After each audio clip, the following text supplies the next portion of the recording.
Darth Maul's alive! Even though we actually already knew this from last season.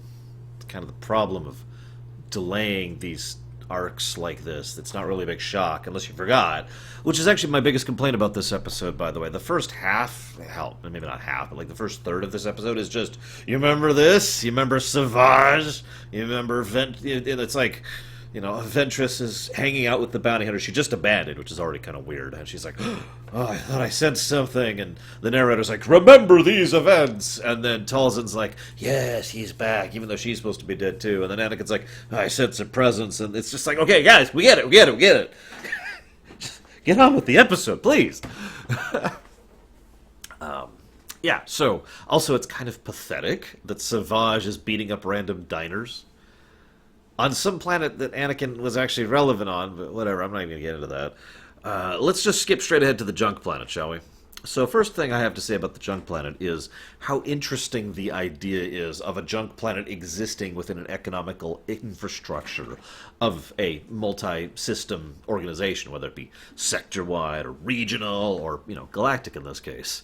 I like the idea that they export the slag or the raw parts or whatever that they manage to reclaim from this world in a not particularly nice way, but as sort of a cheap, you know, cheap resources kind of a way, just as a way to survive, not as any part of larger recycling process or anything like that. Hence the fire breathers and the little droid, you know, trash guys. That was all kind of cool. And then there's the snake, who is the Junkers, that's what they're called. And then there's the snake, who of course has his own little parasitic relationship thing going on with Maul, of all people. Which brings us to the big one. Like, I don't actually have a lot to say about most of this episode. It's just Savage stumbling blindly like an idiot through things because he is an idiot. That's not an insult, it's a statement of fact.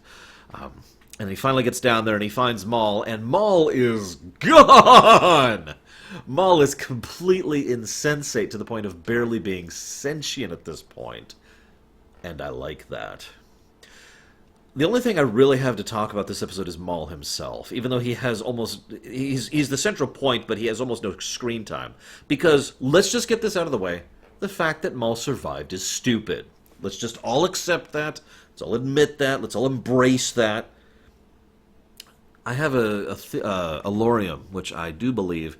I call the cloud effect from Star Trek Voyager's The Cloud. What it boils down to is, if you do something really stupid, like a stupid premise or a stupid concept, but manage to make a good story out of it, I'm willing to let it go.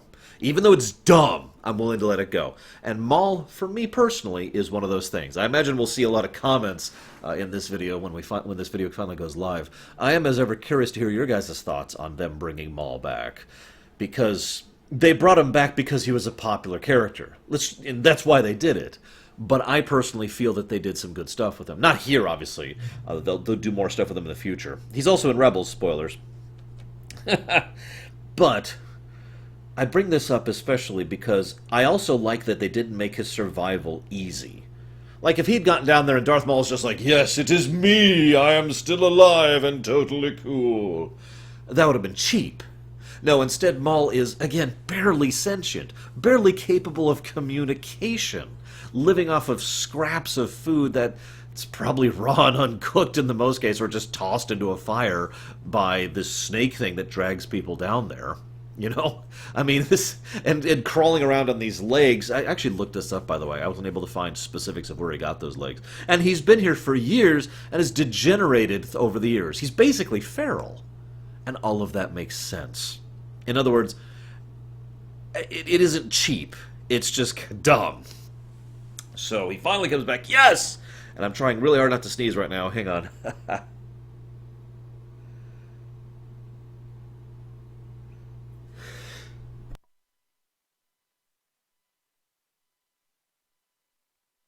Oh, I hate that. You ever have that happen when you have to sneeze and then you don't?